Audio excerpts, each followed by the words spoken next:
ஓர் அடர்ந்த காட்டில் வலிமையான புலி ஒன்றும் அதன் சிறிய குட்டியும் வாழ்ந்து வந்தார்கள்.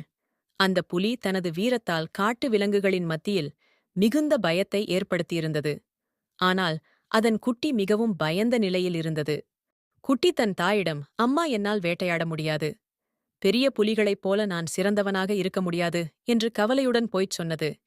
தாய் புலி குலுங்கி குலுங்கி சிரித்துக்கொண்டு, தன்னம்பிக்கையும் பயிற்சியுமே உன்னை ஒரு சிறந்த வேட்டையாளராக உருவாக்கும் என்று கூறியது. ஒரு நாள் தாய் புலி தனது குட்டியை கூட்டிக் கொண்டு காட்டிற்குள் தீவிர பயிற்சிக்குச் சென்றது. நீ திடீரென்று குரங்கின் வேகத்தை எப்படி தடுப்பாய்? குருவியின் மெலிதான அசைவுகளை எப்படி கவனிக்க வேண்டும் என பல சவால்களை குட்டிக்கு கொடுத்தது. முதல் சில நாட்களில் குட்டி புலி பயந்து தோல்வியே கண்டது. ஆனால் காலப்போக்கில் குட்டி தன்னிடம் இருக்கும் பயத்தை கடந்து தன்னம்பிக்கையுடன் செயல்படத் தொடங்கியது.